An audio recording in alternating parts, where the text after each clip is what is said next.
Hey, everybody. Good evening and welcome to Living Manna Church. I am Pastor Dave Sain, Senior Shepherd at Living Manna Church. Thank you for hanging out with me tonight. Tonight is our Wednesday night, our midweek Bible study. I am so grateful that you guys are joining me tonight. Have a really, really neat Bible study for everybody. I think that you guys will enjoy it. Before we do that, let's just get some of the commercials out of the way.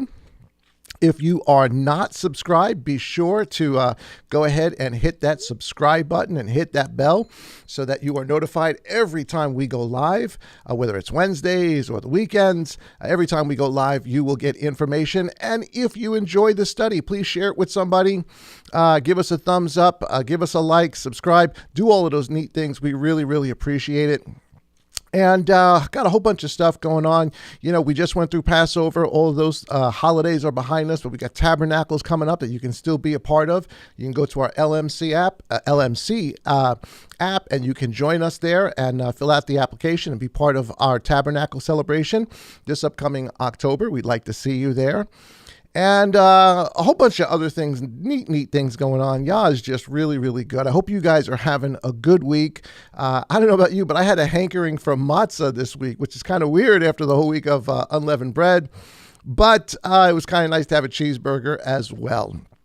All right, so listen, let's jump into this. Let's open up with a word of prayer, and let's get right into the study. Father, give us eyes to see, ears to hear, and a heart that is willing to obey. In Yeshua's name. Amen. Okay, so we're in Thessalonians, right? We've been in Thessalonians for a little bit. We finished the first book, and just like the first book, we're doing some introduction before we jump into the second book. And the introduction is really, really vital to understanding the story and the context of the second book. Let me just take these off for a second. So title for tonight, it's 2 Thessalonians, and we might get one verse in of 2 Thessalonians. It's more of introduction. But the title for tonight, and this is a really, really big one, and I hope you guys really, really catch this, pay attention really, really close to this. The title for tonight is The Lawless Man. And you can even say The Lawless One, but I really wanted to put that emphasis in there, The Lawless Man. And I hope that tonight will really begin to open up your eyes as to really what 2 Thessalonians is about. And not just 2 Thessalonians, what the whole history has been about, everything that's gone on. Because so often when it comes to, especially the book of 2 Thessalonians, and it comes to end times prophecy, you know, we hear a lot about, or we're looking towards what's kind of going on now as the culmination or the topic of what all of the previous Bible writers previously had written down that they were speaking about our day. And while there's a relationship to it, and you'll definitely see tonight, there's a relationship to it.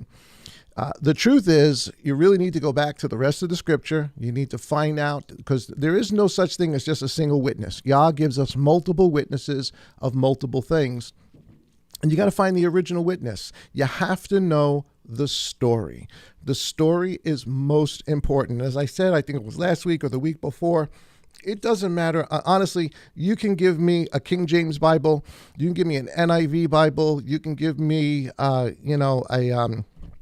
Scriptures Bible. You can give me a New World Translation Bible. And of course, I'm not saying you should be reading, those things. The translations on them, some of them are pretty wonky, but it doesn't matter which one of those Bibles you give me, I can tell you this story.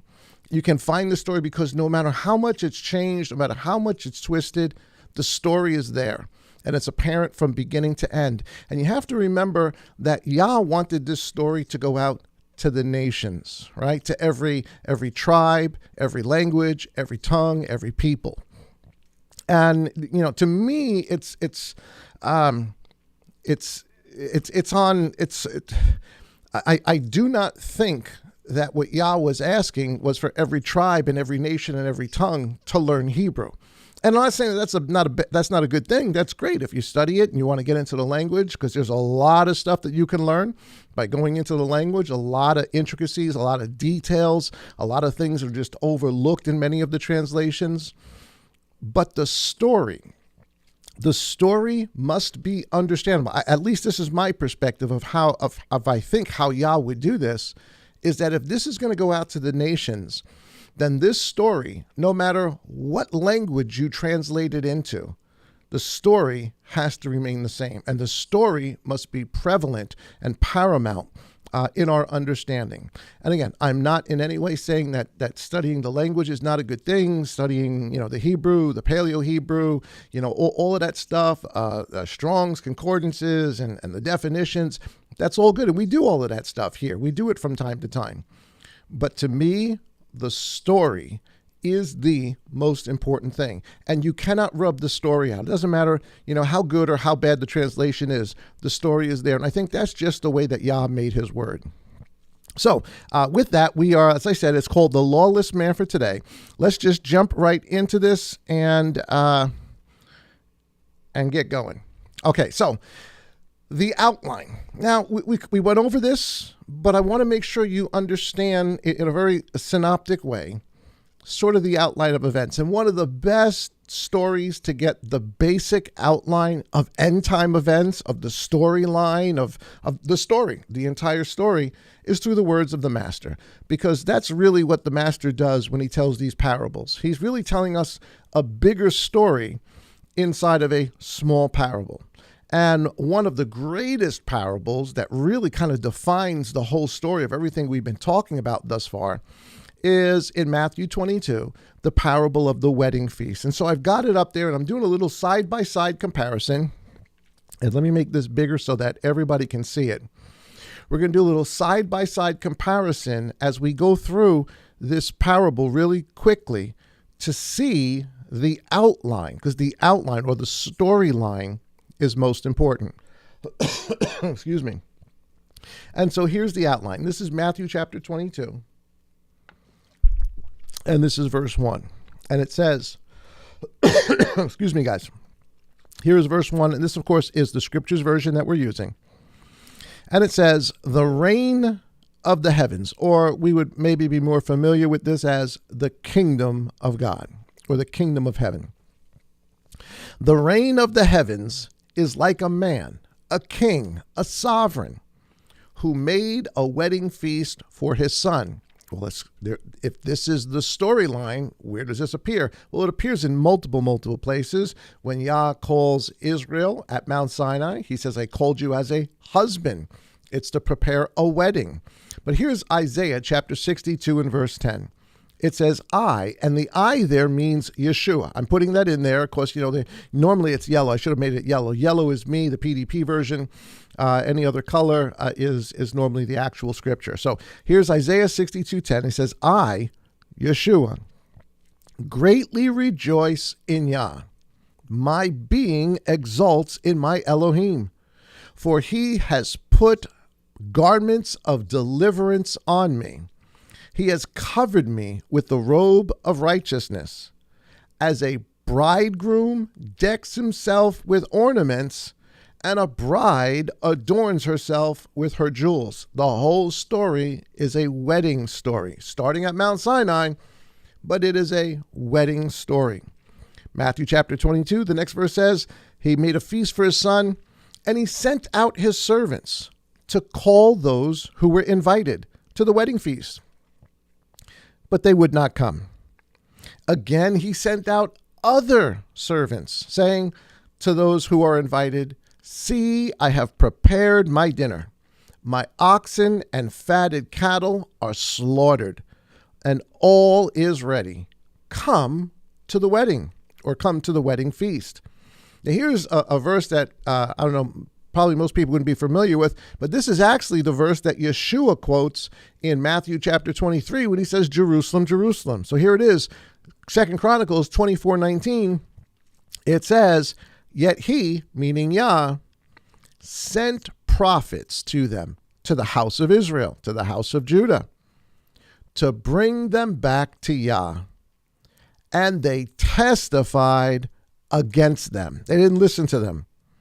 And they would not listen. That is exactly what the parable is telling us. This is one of the stories, or one of the core stories of the scripture. The next verse goes on to say, but they disregarded it and went their way. This one to his field, and that one to his trade. And the rest, having seized his servants, insulted and even killed them. That's the parable. Here it is in Isaiah and many other places, but here's Isaiah chapter 1, verse 21 says, how the faithful city, and the faithful city is Jerusalem, how the faithful city has become a harlot. Other things took priority over God first.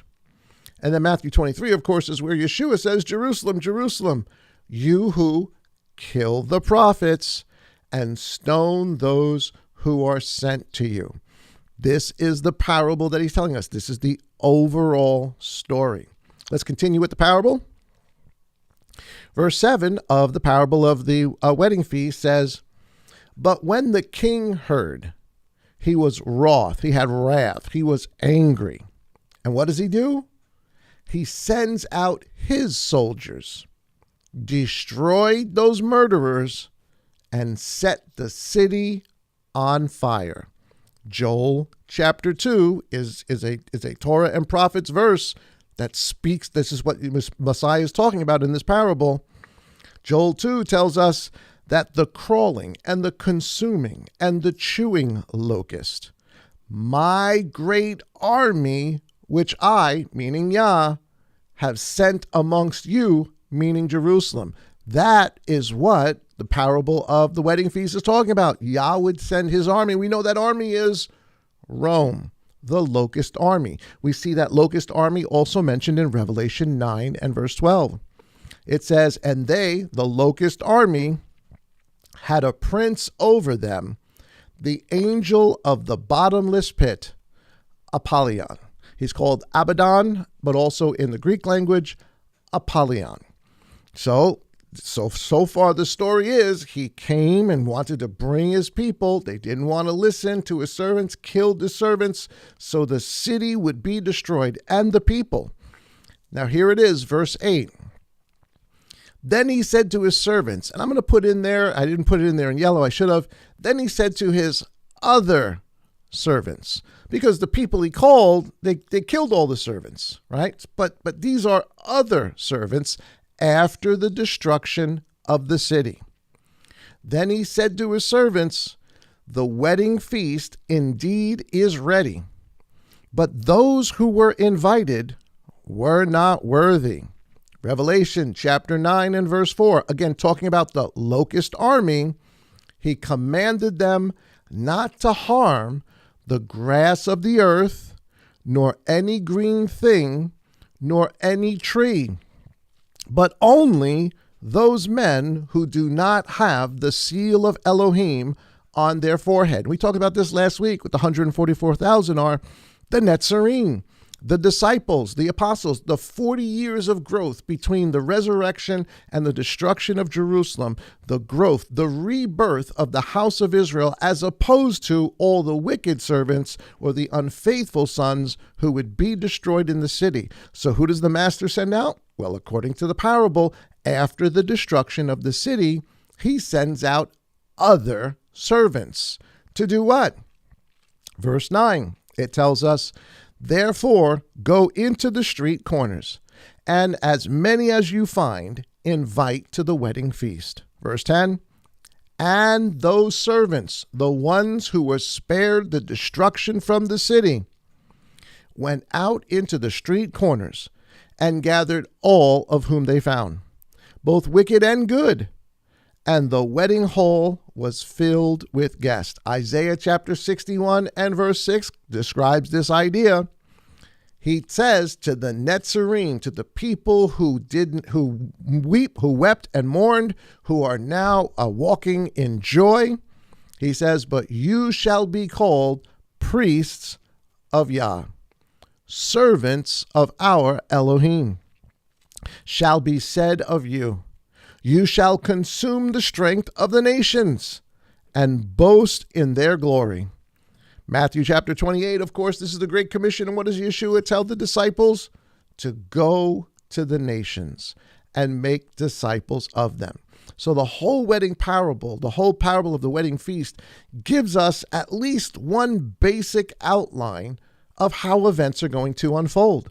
Yas tries to speak to his people. They do not want to listen. They kill his servants. He destroys their city. He has other servants that he now sends out to the nations. That's the basic story. And I want you to realize, because this is a really important point for tonight, that when you read these parables or you read prophecy, sometimes we read them as, because this is, this is like 8-10 verses, and it's verse after verse after verse. But you have to realize that sometimes, when you understand the historical significance of what he's saying, we sort of think of it as it's consecutive. The one thing happens, and then the next thing happens. And then, meaning 1 second it happens, and then the next second, the next thing happens. And then the next minute, the next thing, or the next day, or the next week, the next thing happens.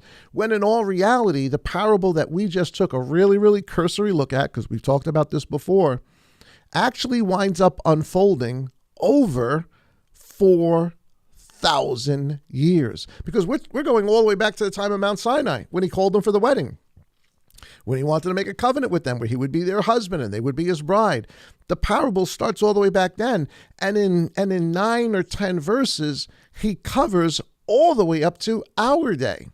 So we're talking over 4,000 years of history. And this is really important for tonight, to realize that when you read these prophecies, they are not just, bang, bang, bang, bang, one event, the next event, meaning they have minutes in between them, or weeks, or even a year or so. Sometimes there is years, if not decades, if not hundreds of years in between one verse to another. But you need to look at the whole story to understand the continuity of thought, as we did here in the parable of the wedding feast. I know we've gone over this before, but I wanted to start with this so that you guys, just for a little bit of review, so that we understand what the story actually is. Well, here's what's important. I want to break this story down to 2 major parts. Now, obviously, there's many, many more parts than that. We could really break this down to dozens and dozens of different, mini stories. But I want to break this up into 2 major aspects, and I've divided them between the blue and the red, little color coding there. So the 2 major aspects of the story, one in red, one in blue. The blue we already know. The blue we just finished reading about in the wedding feast. We've talked about it, multiple times over multiple weeks, that this whole story starts out with a calling, right? An invitation. To come to Mount Sinai, to be invited to the wedding, to be the bride. There is a calling, there is an invitation. Really, according to Exodus 19, it's an invitation to be a priesthood, to be a holy nation, a people set apart to Yahweh. We're talking about ancient Israel, made up of strangers and foreigners and native born, everybody that gets out of Exodus, right? Well, we just finished reading in the parable that at some point, even though they get this invitation, there's a great falling away. A falling away that is so bad over a long period of time. Again, this does not happen just overnight. I know it seems that way when you read the parables, but it happens over a very long period of time. However, over whatever that period of time is, there is a great falling away that culminates in an eventual so many abominations that destruction comes. That is, the destruction to the city and to the temple. And while the city and the temple are being destroyed, again, they're in blue, there is a preserved, a renewed house of Israel, the faithful sons, who are marked and protected so that they don't get destroyed when the city and the temple are destroyed. A new priesthood, or a renewed priesthood, is ordained to, as the parable of the wedding feast told us, to go out to the highways and the byways and invite everybody, good and evil. And of course, we know that as the nations, that the Netzarim, the people of the way, the people of the first century, who are the foundation that go out and bring this message to the nations, to the Jew as well, but to the nations. All right, so that's the story we know, right? That's the story we've talked about multiple times, and we need to understand that, especially the idea that there was the calling, and at some point things get so bad, there is such a terrible falling away that destruction has to come. Ultimate destruction has to come, but Yah still preserves a people. Now, there's some things missing, though, in this story. And this is the second part, if you would, or the B part, or the two part of these two major parts of the story. And I've got it. If you look at it there, it's let me see if I can, you guys can probably see it, but I'm just going to do a little highlighting here. It's this right here. And it's also this right here. So, all right, we get the calling, we get the priesthood, we get the Exodus, we get Moses, we get Mount Sinai, we get all of that. He calls them, they're a priesthood.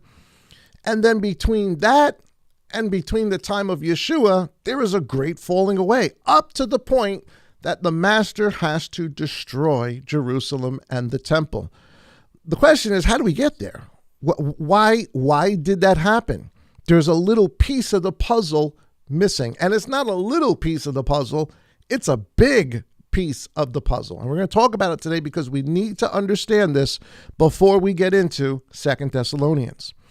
And then, in between the destruction of the city, after this great falling away, the destruction of the city, and Yah preserving a renewed people, a new priesthood, or a renewed priesthood, there is something else missing.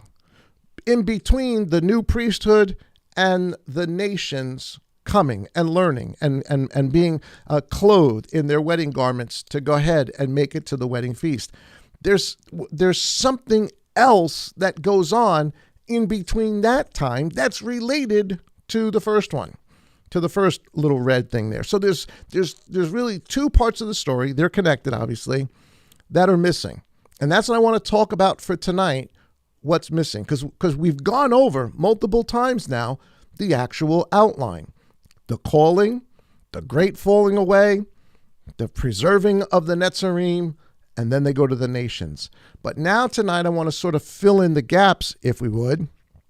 And as we fill in the gaps, understand, again, the bigger story. What's the actual story that's being told? So how does this happen? Well, it's hard, and you read about this throughout the scripture.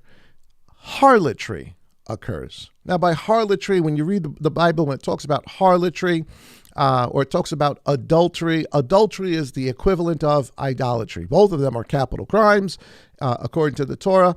But that is the thing that's missing. How do we get from being called at Mount Sinai to being such an abomination that Yah wants to destroy Jerusalem? Well, there's a lot of things that happen in between that, and the big one is harlotry. How does Israel, and I mean both houses, how does Israel become a harlot, commit such abominations after being called and being given the invitation? How do they get to the point where now the city and the temple are about to be destroyed? Well, here's Isaiah chapter 1, verse 21. We read this a second ago, but this is the question that Isaiah poses. How the faithful city, Jerusalem, has become a harlot. And she did. Now, just for definition's sake, a harlot, a prostitute, right? A prostitute, so Jerusalem, Israel, is being characterized, if you would, as the female, as the woman. She's the harlot. She's always spoken of as she. Now, there's times he speaks of him as Ephraim, as my son, and he speaks of us in both categories, but in this sense, he's speaking of her in the sense of a female.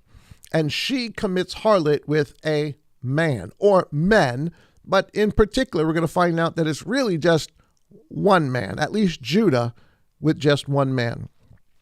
Here is just some verses. We went over this a long, long time ago, but it's worthy to go over again so that you guys can see the consistency throughout the scripture.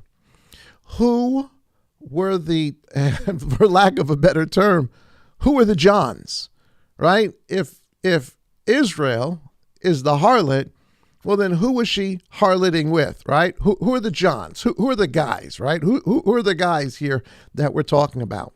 Well, and it's in multiple places, but in the book of Ezekiel, chapter 23 and verse 27, listen to the following. This is what Yah says to the northern house. Before he deals with Judah, he deals with the northern house. And to the northern house, he says, and I shall put an end to your wickedness and to your whorings. Now, if you read this in an NIV or King James or multiple other languages, it won't say whorings, it'll say harlotry. Same idea, same word. All right. So he says, I shall put an end to your wickedness and to your harlotries, your whorings, from the land of Mitzrayim. Now, of course, that's the scripture's way of saying Egypt. So that you do not lift your eyes to them, neither remember Egypt anymore. So who was the first John, if you would, that the female called the house of Israel harloted herself with? Egypt. Egypt's the first one. That's what Ezekiel just said. So this harlotry goes all the way back to the beginning. Before Exodus and even after Exodus is the whole golden calf thing. That was harlotry that came out of Egypt. So that's what he's referring to. So Egypt was the first harlotry of all 12 of the tribes, right? Before there was a northern house and a southern house, this was all of them together, and Egypt was their first harlotry. All right, second one, also in the book of Ezekiel, chapter 23 and verse 5. And listen to what it says. Ohala, which is another way of saying Samaria, or another way of saying the northern house. So here in Ezekiel, he splits up the northern house and the southern house as well. So he says, Ohala, Samaria, the northern house, they also played the harlot. Verse 9, that's verse 5, verse 9. I didn't put all the verses down just for time's sake, but verse 9 goes on to say, therefore, I have delivered her, that is Samaria, the northern house, again, speaking of her as a female, I have delivered her to the hand of her lovers, into the hands of the Assyrians. This is the scattering of the northern house. So the first, again, for lack of a better term, the first John is Egypt. And the second John is Assyria. Now, Assyria is really specifically the John or the harlotry that goes on between the northern house and the Assyrians. And she pays for it by being scattered amongst the nations, amongst the Assyrians. But by the time Ezekiel is writing this book, there's another bigger issue going on with Judah, with the people who have come out of Judah and the harlotry they are involved in. And here it is, Ezekiel chapter 23 and verse 17 speaks of Judah's harlotry, Jerusalem's harlotry. And the sons of Babel, that is Babylon, came to her, the her here is Jerusalem, into the bed of carnal love. Again, idolatry and adultery are the same thing. And they defiled her with whorings, harlotry. And she was defiled by them, and her being from them in disgust. And she uncovered her whorings and uncovered her nakedness. Then I turned my being from her in disgust, as my being had turned from her sister, the northern house, in disgust. So the northern house has become the harlot of Assyria, but Judah, and this is real important you get this, Judah has now become known as the harlot of Babylon. She was her John, so to speak, or let's put it this way, the guy who was pimping her out was Babylon. I know those are terrible words, and I'm sorry to have to use it, but they're just the most descriptive that really kind of give us a sense of what's going on here. She is committing harlotry with Babylon. But Ezekiel goes on. Don't forget, when Ezekiel's writing this, there is only Babylon. Well, there's Egypt's gone, Assyria's in the past, and Babylon is the issue of the day with Judah.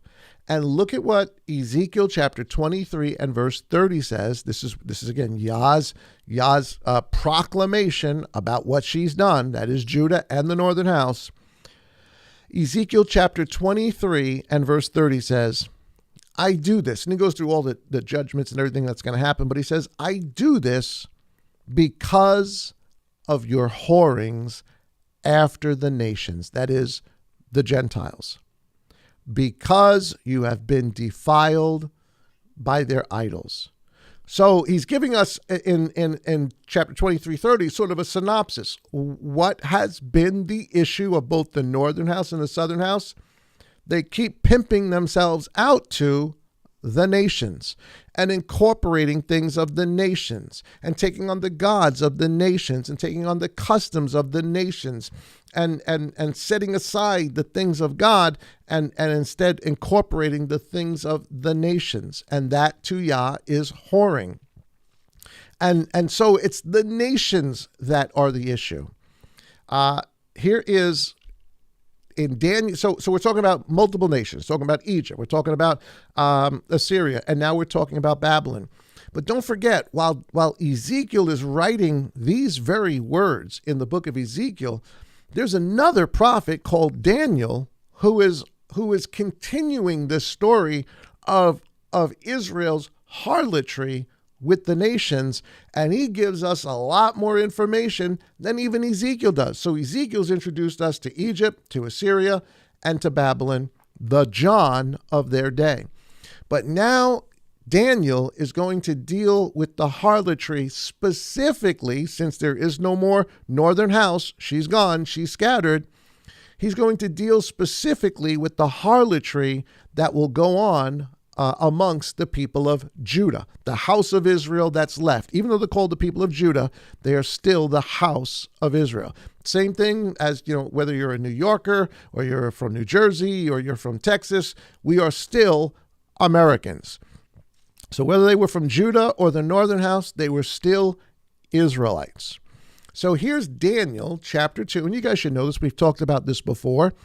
Listen to the dream that gets interpreted that King Nebuchadnezzar, who is the king of Babylon, to which Israel, that is Judah, is now playing the harlot with. She's being pimped out, so to speak, by the king of Babylon. And Daniel chapter 2, verses 31 and 33 say, you, O king, O sovereign. So Daniel's interpreting the prayer or interpreting the dream from Nebuchadnezzar. You guys should know the story. We've gone over this before. He's interpreting the dream from Nebuchadnezzar. And he says, you, O king, were looking on and you saw a great image. What was the image of, though? And of course, you can see on the picture right next to it, it was an image. Here it is, guys. Get this. It was an image of a man. Of a man. He saw this great image of a man. This great image and its brightness and its excellence was standing before you, and its form was awesome. This was an image of a man. Verse 32. This image head, so I'm skipping a couple of verses here. Verse 32 says, this image head was of fine gold, at its chest and its arms of silver, its belly and thighs of bronze, its legs of iron, its feet partly iron and partly of clay. And you can see in the little picture there, you can see the different metallic, pieces from the gold, the silver, the bronze, the iron, and then a little bit of mixture of the both there. And then later on, as he begins to explain to Nebuchadnezzar what all of this great vision is that he saw, and listen to what he says, because this is so important to get in the story. He says, you, Nebuchadnezzar, who is the king of Babylon, the one to whom Judah is now a harlot of. She is a harlot of the king of Babylon.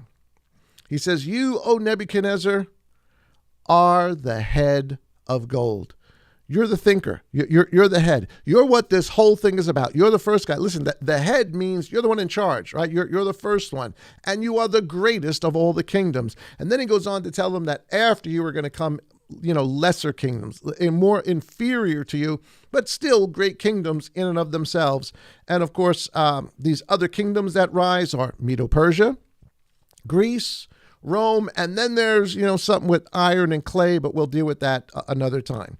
But basically, three other kingdoms that rise, or three other metallic representations that Daniel tells them are going to be kings. And I know this is familiar. I hope this is familiar to everybody. This isn't new stuff, because I'm kind of skirting through this a little bit, because this isn't a study in Daniel. But understanding pieces of Daniel is imperative to understanding the story as we're going to get it in the book of Thessalonians. So in this story, or in this interpretation, the king of Babylon, who is in charge at the time, to whom Judah is now harloting herself with, is the head.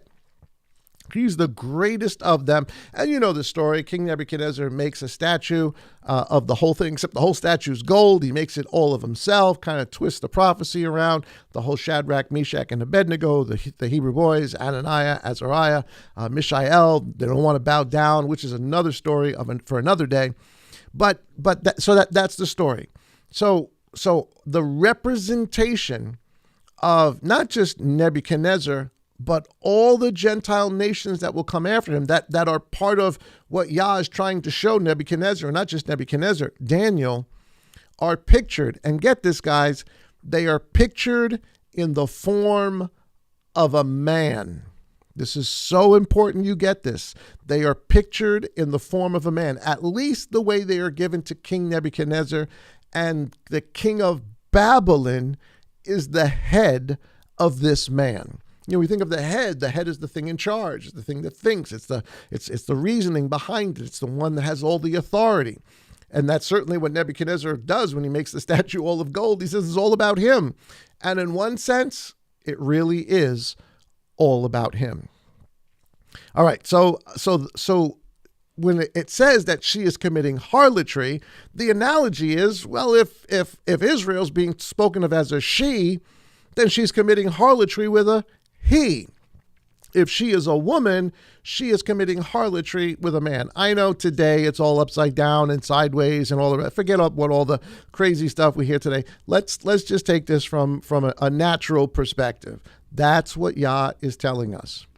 So this head, this king of Babylon, who is the gold, who is the head, the mighty kingdom on top of all of these kingdoms, Israel is prostituting herself with them. Now, remember, Israel, that is all 12 tribes, prostituted themselves with Egypt and with Assyria. The northern house, particularly with Assyria, the northern house is gone.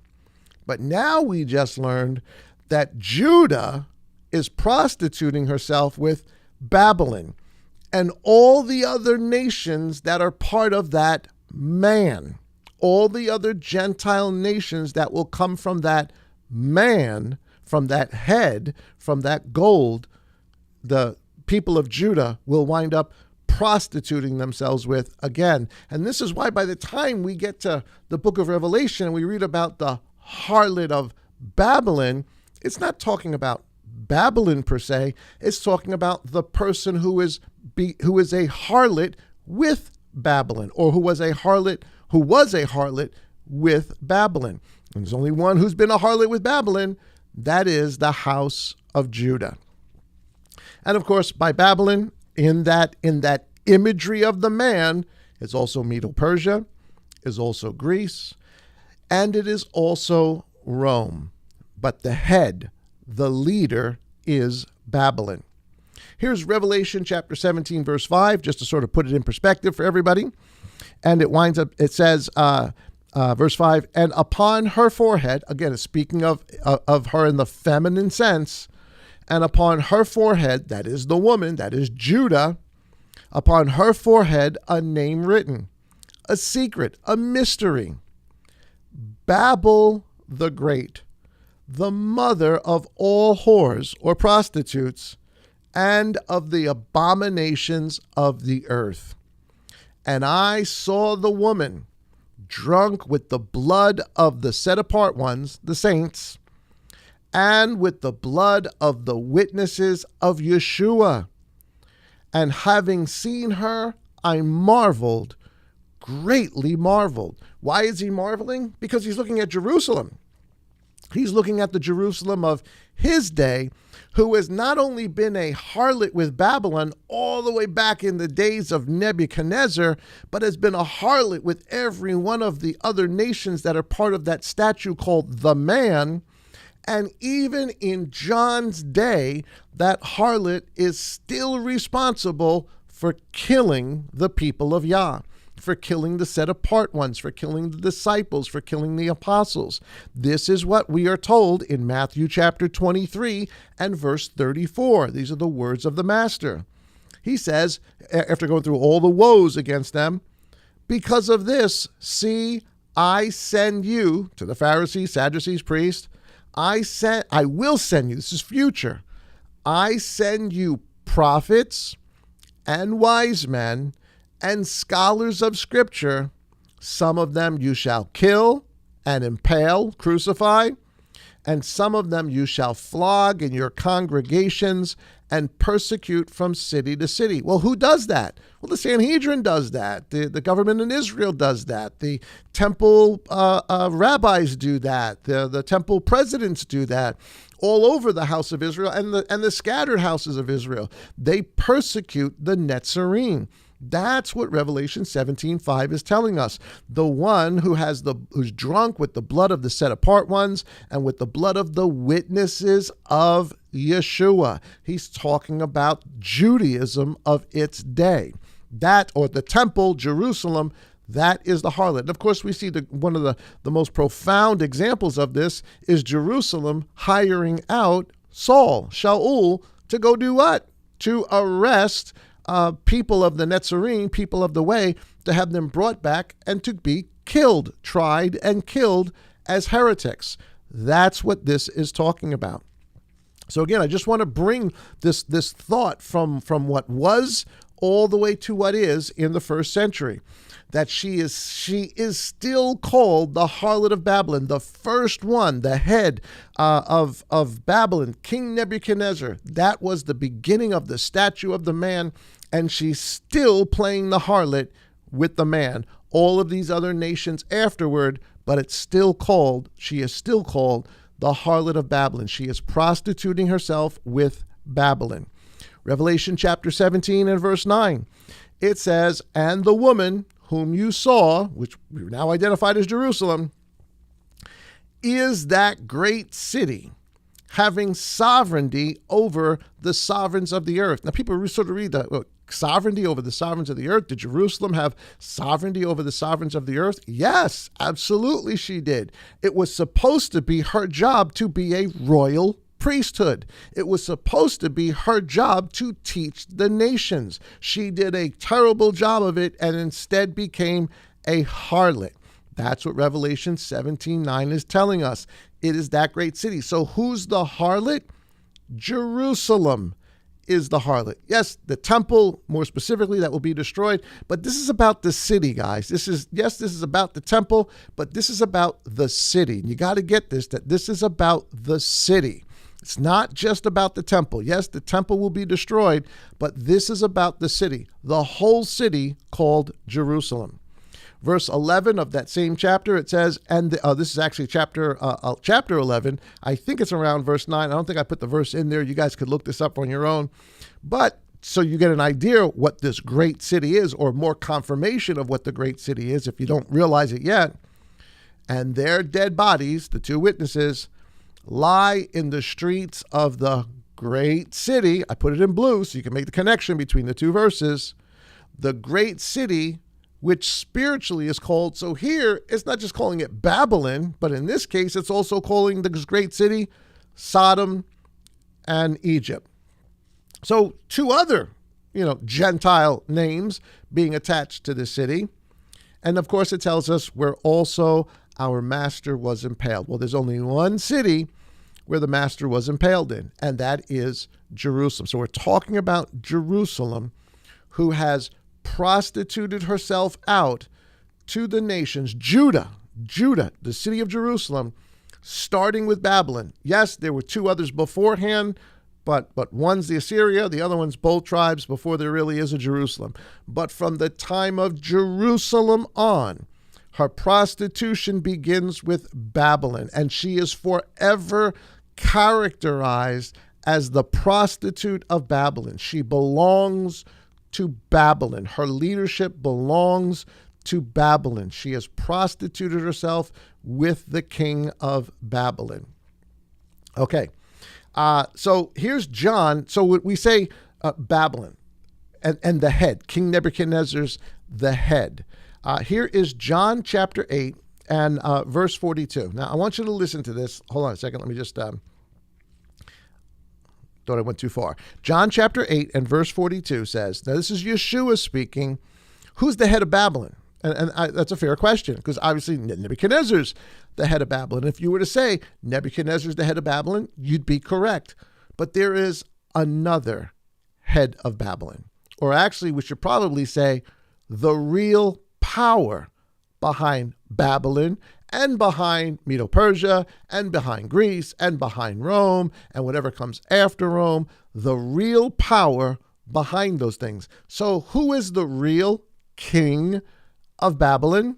Well, Satan is, or the devil is the real king of Babylon. Here's John chapter 8, and these again should be some really familiar verses to you guys. We've talked about these before, but listen to what the master says about Satan. It says, Yeshua said to them, if Elohim were your father, you would love me. For I came from Elohim and am here. For I have not come of myself, but he sent me. Why do you not know what I say? Because you are unable to hear my word. And we've talked about this a gazillion times.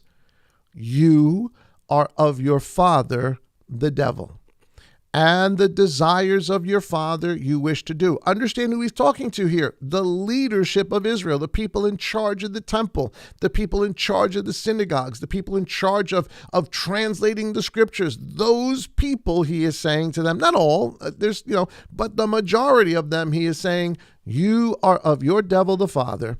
He was a murderer from the beginning, and I put it in blue so it stands out to you because this is, again, going to be so important when we do get to 2 Thessalonians, especially chapter 2.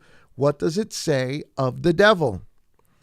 And he has not stood in the truth because there is no truth in him. When he speaks, and look at what it says. I like the way it puts it in the scriptures version. When he speaks the lie, not just a lie. This is an article, but this is a definite article. It's not it's the. When he speaks the lie, he speaks of his own. For he is a liar and the father of it. And because I speak the truth, you do not believe me. So he's saying because you're children of the devil, you can't recognize the truth. And of course, we know what the truth is, but I'm going to give you a couple of verses so that we can just really hash this out. So you've got scriptures to stand on. John chapter 17. This is Yeshua praying the night before the crucifixion. And he tells the Father, I've kept them in your word. Sanctify them by your word. He says, sanctify them by your truth. And Messiah says it outright. Your word is truth. And he's actually quoting Psalm 119, verse 142, and a couple of other verses as well. But here's Psalm 119, verse 142. The writer of Psalm says, your righteousness is an everlasting righteousness, and your Torah, your law, your word is truth. So if Messiah tells us, if the writer of Psalms is telling us, if this is an established fact that God's law, that God's Torah is truth, how has Yeshua, and he hasn't done this by accident, he did this very, very distinctly, specifically, with intent. He uses these words. The master doesn't just throw words out there. He uses words. He is the living word of Yah. He uses words specifically, and he says that your father was a murderer from the beginning and he does not stand in the truth, which means he does not stand in God's law, in his word, because there is no truth. There is none of God's word within him. And when he speaks outside of the word, he speaks a lie. So let's boil this down if we could. So then if this is the description, Yeshua's description, and there is no better description to go off of, if this is Yeshua's description of Lucifer, the devil, Satan, and here it is, Apollyon. It's going to be really important. Another description of him, but Apollyon. If this is the description of Satan, the devil, Lucifer, Apollyon, who is he? He is the one without truth. He is the one without the word. He is the one that teaches the lie. Or let's say it another way that we might all be familiar with. He is the lawless one. There is no truth. There is no law in him. He does not stand in the truth. He does not stand in Yah's word. He does not stand in God's law. So by definition, by what Yeshua is telling us, who is the lawless one? The devil is. The devil is, and we're going to find out, the devil is also the king of Babylon. The one to whom Judah of Yeshua's day in the book of Revelation and from the time of Ezekiel on have been playing the harlot or being pimped out by the king of Babylon. And now all of her leaders, the leaders of the temple, the priests, Caiaphas, Annas, all the rest of the people, Herod, everybody else, they are children of the devil, and there is no truth. There is none of God's law. They are lawless people themselves. And this goes into what Yeshua is saying, because of lawlessness, the love of many will grow cold. Well, he's talking about what's going on in Israel, what's going on in Jerusalem up to the time of the destruction of the temple. But we'll deal with that a little bit later.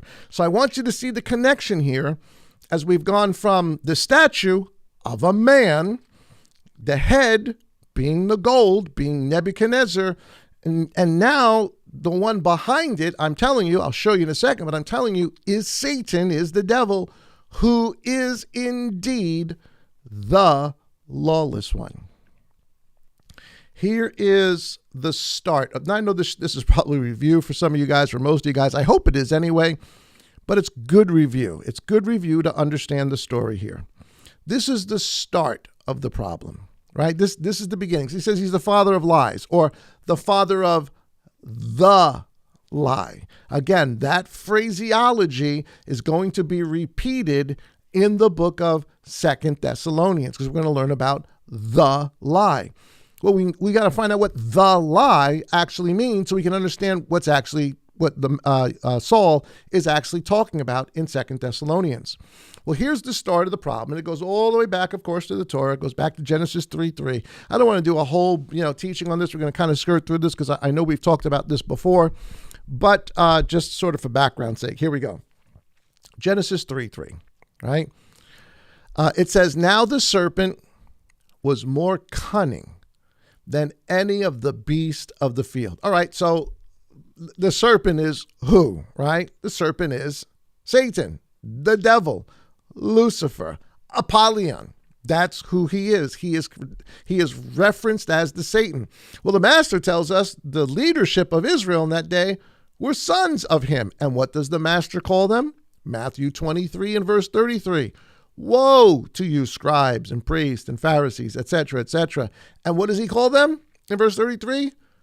Serpents, snakes, brood of vipers. He is again making that connection with what they are doing, with what the father of lies did, how they are indeed serving the father of lies. Think about it. The people in charge of the temple, he is calling serpents. The people in charge of the synagogues, the people in charge of the seminaries or the yeshivas, he is calling them snakes.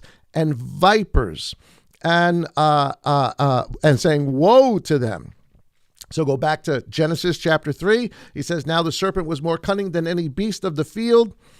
And he said, has Elohim indeed said? Of course, he's questioning to the woman. Again, there it is. Who's he talking to? He's trying to confuse the woman, which is the story that we're reading about. Has Elohim indeed said, you shall not eat of every tree of the garden? And then verse 4, then the serpent, after the woman responds to him, then the serpent said to the woman, you will not surely die. What did he do? He just changed Yah's word. He said what Yah has said, he didn't mean. This is what he meant. There's something different than what Yah said. Here's Matthew chapter 23 and verse 13. This is what the serpents in Yeshua's day were doing. Again, woe, you Pharisees, scribes, etc., etc. He tells them, for you shut up the kingdom of God, the kingdom of Elohim, against men. For you don't go in, you neither go in, nor do you allow those who are entering to go in. Why? Because you are telling them the lie, the same lie that the original serpent tells in the story of Genesis 3. Yah does not mean what he says. You shall not die. Guys, that is the lie. That Yah does not mean what he has said, that you can change it, you can add to it, you can take away from it, you can twist it, you can say it's not for you, it means something totally different, or say what I say is what is the word of Yah. And it be totally in opposition to what Yah has said. Our God is not a man that he should lie. His yes is yes, and his no is no. His ways are way high and above our ways and our thinking. So what is the lie? The same lie Satan has been telling since the garden. Yah did not mean what he said. And yet the truth is he meant what he said. When he said you will die, he meant what?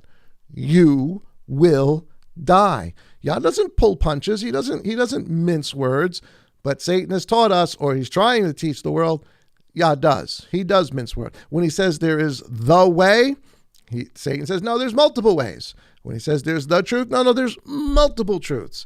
That is the lie. That Father, that Elohim does not mean what he says. This is such an important definition to get before we get to 2 Thessalonians. All right, so the devil, the king of Babylon. So we've got a little bit of his background. Again, I know review for most of you guys, but bear with me. This is very important, foundational build. You got to have foundational truths in order to get to a correct understanding of something said later on. All right, so we've got the devil, king of Babylon. So here is, and I obviously being identified with the serpent. This statue, or this man, because it's important we remember he is a man. This is Nebuchadnezzar sees him as a man, and Babylon is the head of that man, right? The king of Babylon. Well, in Daniel chapter 7, and again, this isn't a study in Daniel, so we're not going to get into this in great detail. We've done it before. We'll do it another time later. But Daniel also has a dream, and Daniel's dream is the exact same dream as Nebuchadnezzar, except Daniel sees it not as the king of Babylon would see it. Daniel sees it as, I guess, as Yah would see it. He sees the nations as beasts. So Daniel chapter 7 verse 2 says, Daniel spoke and said, I was looking in my vision by night, and I saw the four winds of the heavens stirring up the great sea. When you see the word sea or the great sea, it means the nations, right? It means the nations. These beasts come out of the sea. They come out of the nations. He says, I saw the four winds of the heavens stirring up the great seas, the nations. And 4 great beasts came up from the sea, from the nations, different from one another. And if you go on, again, I didn't want to put all the verses out there because we've talked about this before. And just for time's sake, I didn't want to get sidetracked and go around the mountain 3 times. But he's talking about the lion, the bear, the leopard, and then there's, some, other beast, horrible and terrible with 10 horns on it. And it doesn't really describe it. And if you can believe some of the other books, some of the Apocrypha books, is it an eagle? I don't know. I'm not 100% on the other books, but whatever it is, there's another beast. So we've got these 4 beasts, and it's symbolized by these 10 horns. So you got a lion, a bear, a leopard, and this other horrible beast.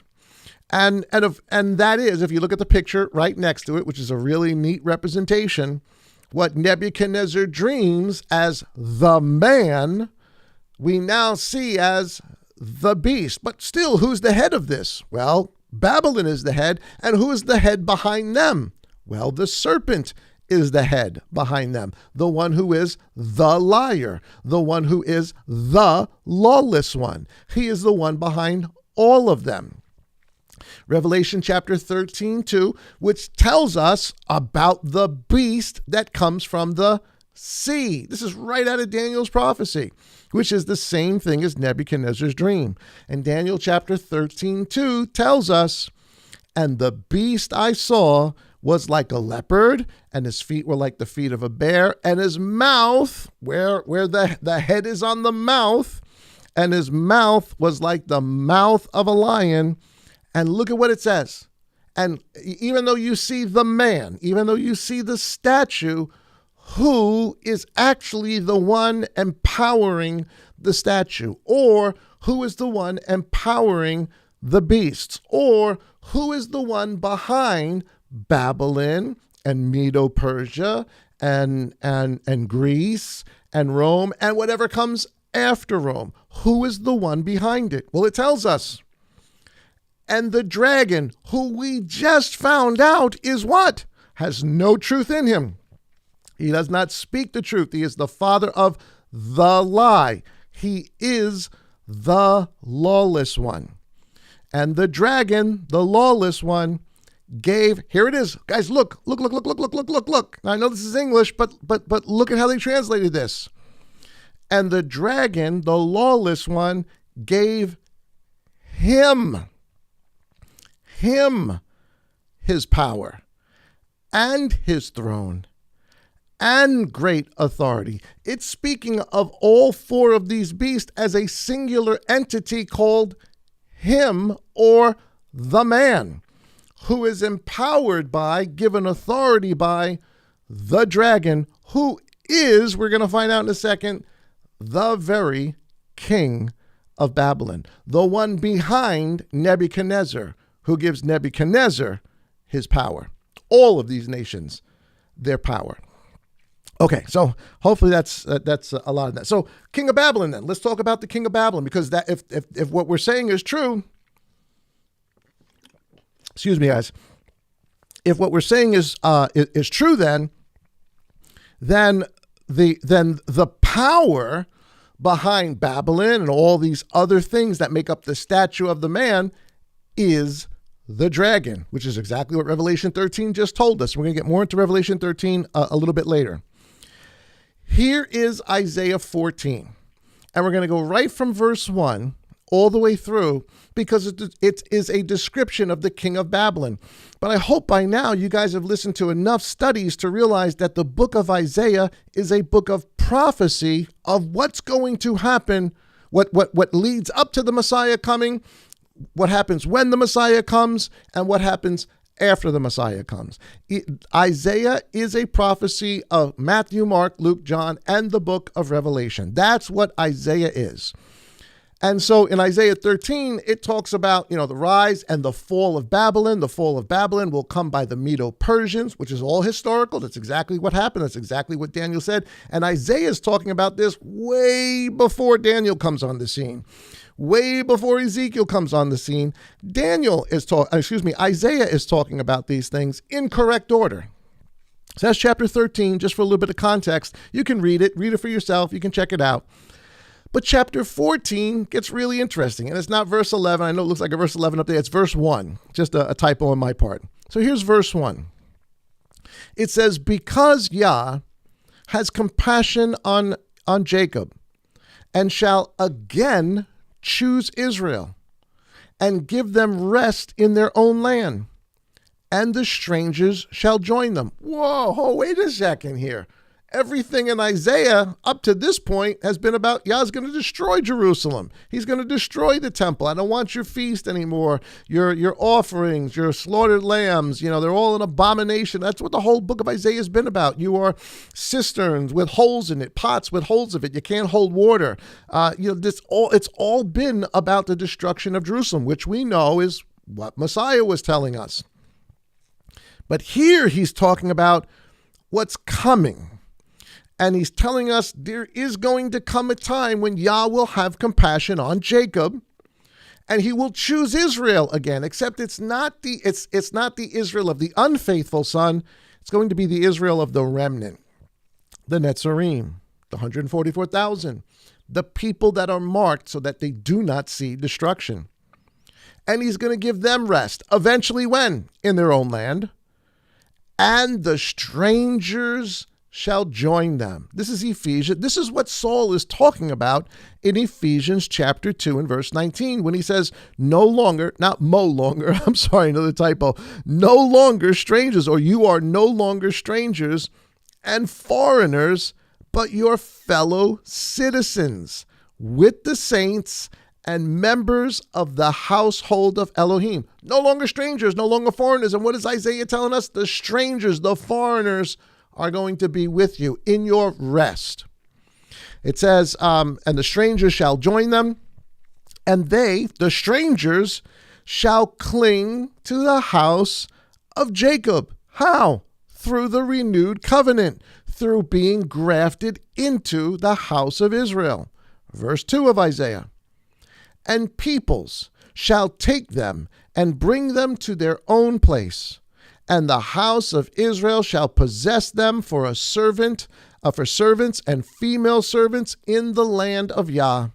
And they shall make captives of their captors and rule over their oppressors. Here's Revelation chapter 2 and verse 26 telling us the same thing Isaiah is telling us.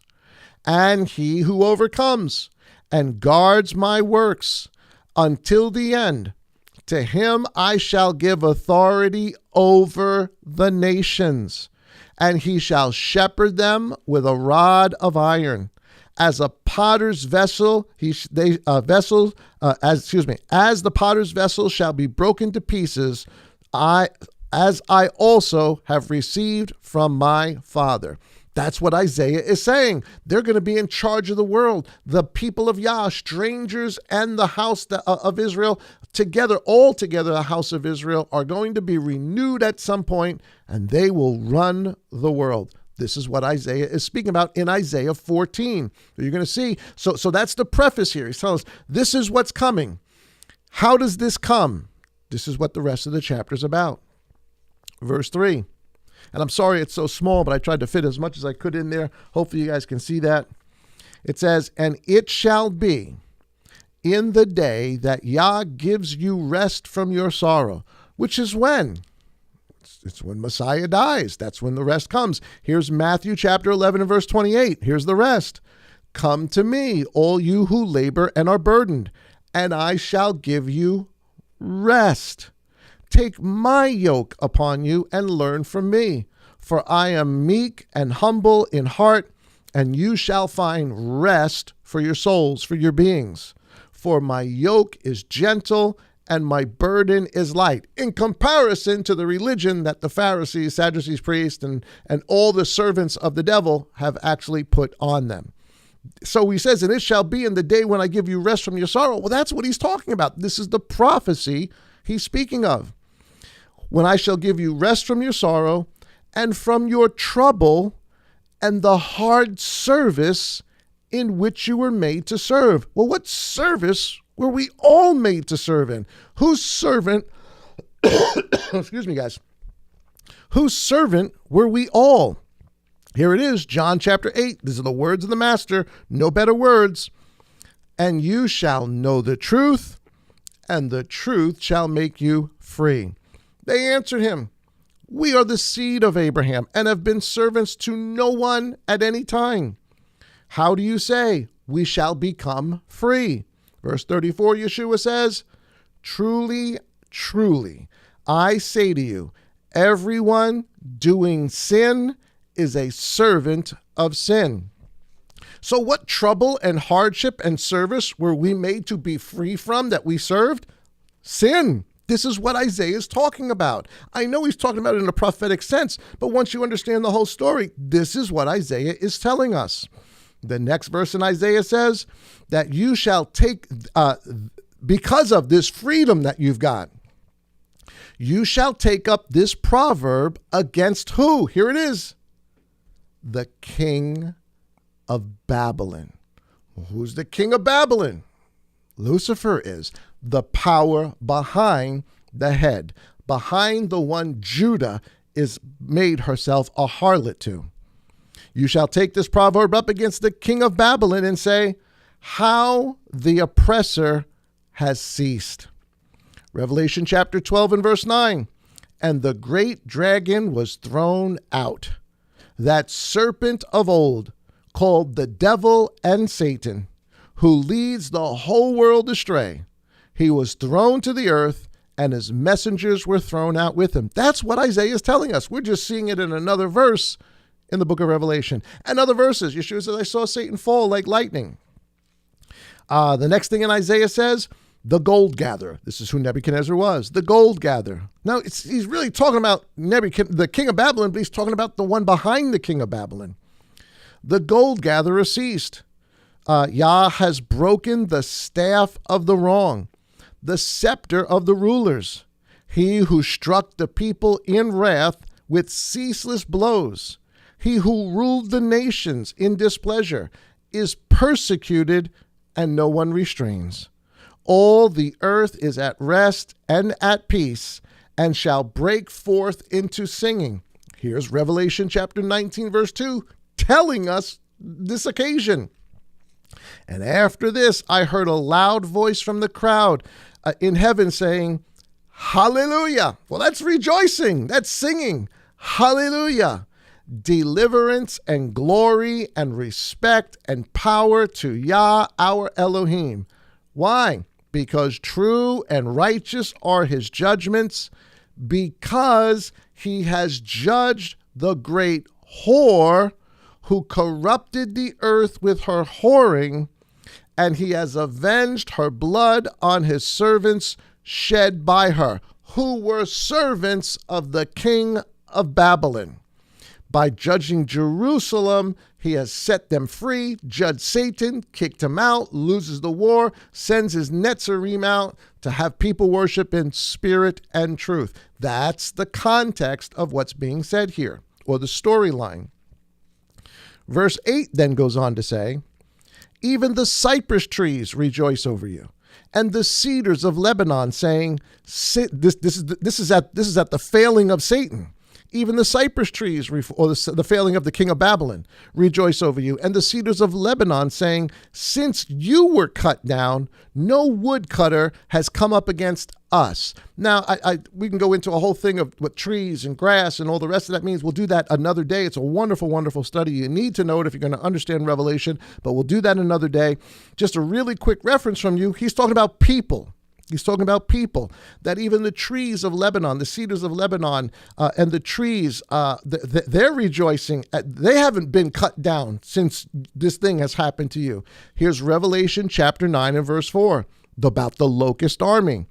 Commanded them not to harm the grass of the earth, nor any green thing, nor any tree, meaning those who are of the master. And we know this because he says, but only those men who do not have the seal of Elohim on their foreheads. So the grass, the trees, the grass of the earth, the green thing, or any tree are the believers who have the mark of Yah, who will not see destruction in Jerusalem, who are going to be spared that. They're going to get out. They're going to go into the wilderness. They're going to be protected.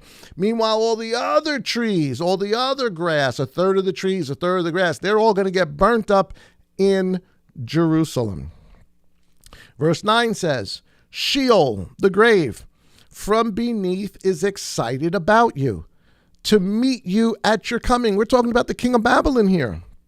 Here's Revelation chapter 20, verses 1 and 2. And I saw a messenger coming down from heaven, having the key to the pit of the deep, and a great chain in his hand. And he seized the dragon, the serpent of old, the devil and Satan, the king of Babylon, and bound him for 1,000 years. The next verse in Isaiah says, it stirs up the dead for you, all the chief ones of the earth. It has raised from their thrones all the sovereigns of the nations. All of them respond and say to you, have you also become as weak as we? He was the one that empowered them. And now they say, have you become as weak as us? Have you become like us? Has your arrogance has been brought down to the grave, and the sound of your stringed instruments, the maggot is spread under you, and worms cover you. He's in death with everyone else. Verse 12 now goes on to say, and here it is, how have you fallen from the heavens? Again, Revelation 12:9, we just read it before. He's speaking about the dragon, the power behind the man, the idol with Babylon as its head, or the beast from Daniel 7, Revelation 13. How have you fallen from the heavens? And a great dragon was thrown out, the serpent of old called the devil and Satan, who leads the whole world astray. We already read that. O Hallel, O light bearer, O Lucifer, son of the morning, you have been cut down to the ground, you who laid low the nations. And here it is, I put it in blue so that this pops out at you. What does this person do, who we are told in Revelation 13 is a he, the power behind the he, the king of Babylon? What does he do? For you have said in your heart, let me go up to the heavens. Let me raise my throne above the stars of above the stars of God, and let me sit on the mount of the appointment on the sides of the north. Now, I know a lot of what we hear is, somebody's going to come and they're going to sit in the temple and they're going to, some guy's going to come and they're going to rebuild the temple. He's going to sit in the temple. It's not about the temple. It's about the city, because the sides of the north are the city. Yes, the mount where the temple sits, not one stone left upon another, but he wants the city. That's what this is telling us. So if he sits in the throne of God, he's sitting on the city on the sides of the north. Here's Psalm chapter 47, verse 1 and 2. So you see that he's talking about the city, Jerusalem, not just sitting in the temple, but sitting on the city, owning the city. Psalm 47, verses 1 and 2. Great is Yah, and greatly to be praised in the city of our Elohim, his set apart mountain, beautiful on high, the joy of all the earth is Mount Zion on the sides of the north, which is what we just read in Isaiah. Where does he want to sit? He wants to sit on the mount of appointment on the sides of the north, meaning the city Jerusalem, the city of the great king, the city Jerusalem. So what is the desire of the king of Babylon through the man, starting with Babylon, who prostitutes Jerusalem, to own the city? Yes, the Temple Mount, but the city. He wants the whole thing, because that's the city of the great king. That is the place of Yehovah Shalom, of Yah Shalom. Verse 14 now goes on to say, let me go above the heights of the clouds, and let me be like the Most High. We're going to see these same words, and here it is. We got to at least have one verse from 2 Thessalonians so that this all makes sense to you. Here's a bone, so to speak, a spiritual bone to put this all together. These are the words of 2 Thessalonians, chapter 2 and verse 3, the B part of the verse. We'll deal with the A later. And the man of lawlessness, who we've now seen is who? There is no truth in him, is to be revealed, the son of destruction, who opposes and exalts himself above all that is called Elohim or that is worshipped. And he sits as Elohim in the dwelling place of Elohim. Well, what's the dwelling place of Elohim? We just read it is on the sides of the north. It is the city of Jerusalem. It is the mount upon which the temple would sit. It is the whole kit and caboodle that he wants. And this is telling us in 2 Thessalonians, this is coming, showing himself to be God or to be Elohim. But verse 15 of Isaiah says, Isaiah 14, but you're going to be brought down to the grave, to the sides of the pit. So this is giving us a great window into what the plan of Yah is. When he comes and gives peace to his people, when he comes and he shows us and he puts the strangers together with the native born and he makes them one people, this is what's going to happen. This is what Isaiah is speaking about, and this is exactly what the book of 2 Thessalonians is speaking about as well. All right, so listen, I got a couple of pictures I want to show you. I'm almost done here. We only got another couple of minutes. I want you to think about this for a second.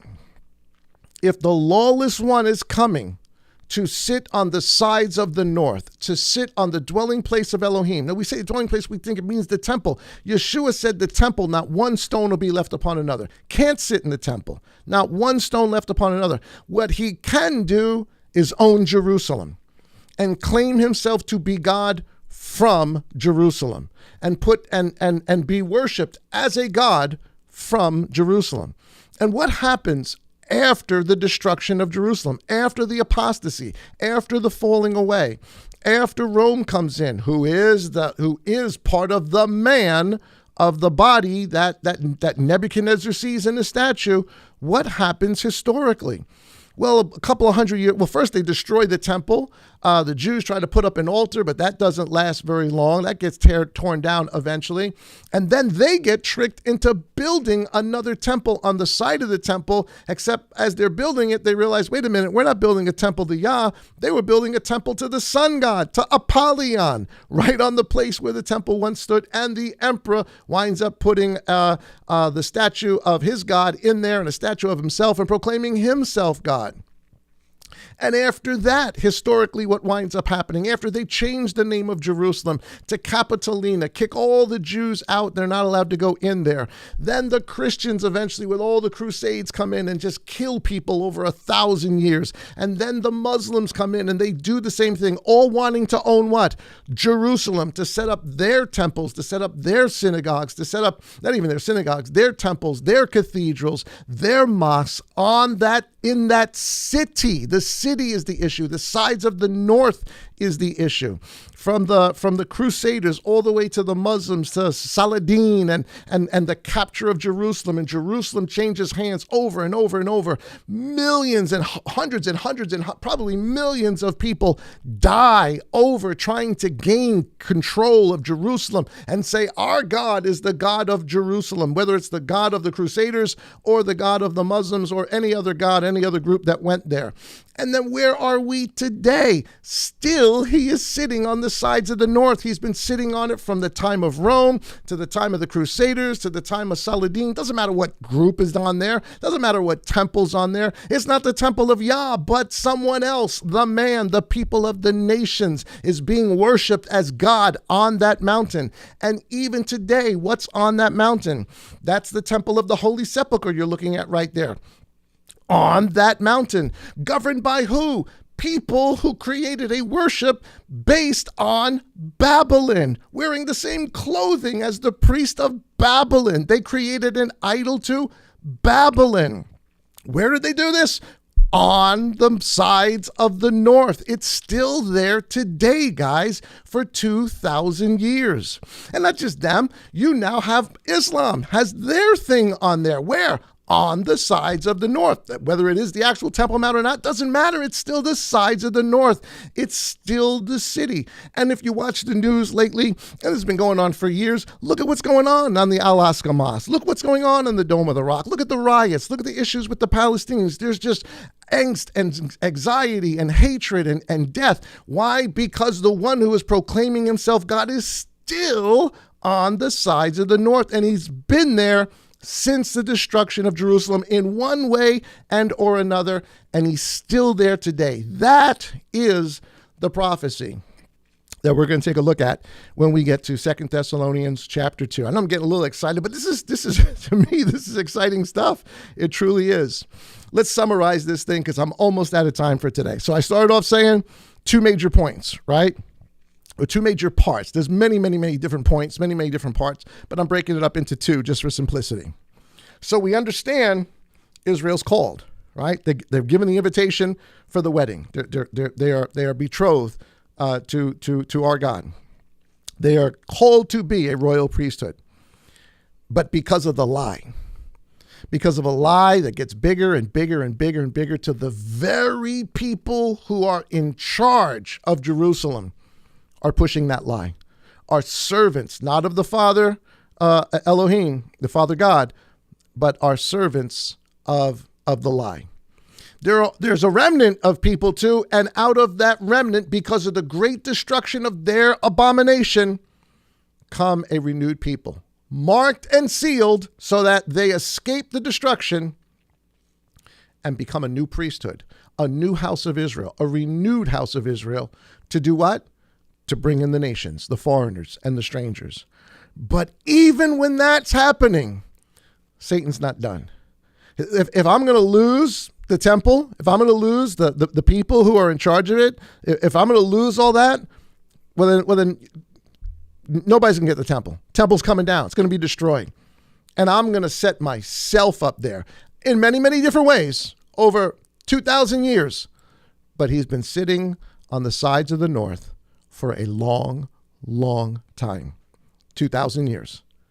While this message in spirit and truth has been going out to the nations. And that's where we are today. That is the overarching story. And now with at least this as a foundation, we can now begin next week. I promise you we'll actually get into 2 Thessalonians. We'll take a closer look at it and see if we can truly understand what it is that Shaul is telling these people in Thessalonia, what their understanding of things were. Listen, we're 2,000 years away, so we have 20/20 vision. Hindsight is 20/20 vision. We can see things, I think, a lot more clearly than even they could. But I think Saul understood this. I don't think he understood the time frames, but he understood the order. And we're going to go through that next week as we get there. I hope that you guys enjoyed that. It was a fun study. Lots of great stuff. Go over it again. I know there's lots of good information in there. I hope you guys are making the correlations from Torah, from the prophets, and then putting it together with Yeshua's words and Revelation. They're all to be taken together. We need to make that plumb line from one end of the book all the way to the other to truly, put this thing together, to truly rightly divide Yah's word and understand what the story is about in the context of history. So think of how, I don't want to use, I can't even, how futile, how useless of an exercise it is waiting for another temple to be built, waiting for another guy to walk in it, waiting for some individual, because we think it's got to be, well, this happens, and immediately that happens, immediately that happens. When this has been happening, even though the verses are connected to each other, like we said in the beginning, it's been happening over 2,000 years, and it's been consistent. And once you understand the story, you look at it and you say, oh yeah, I get it. That's the story. So anyway, guys, I hope you enjoyed that.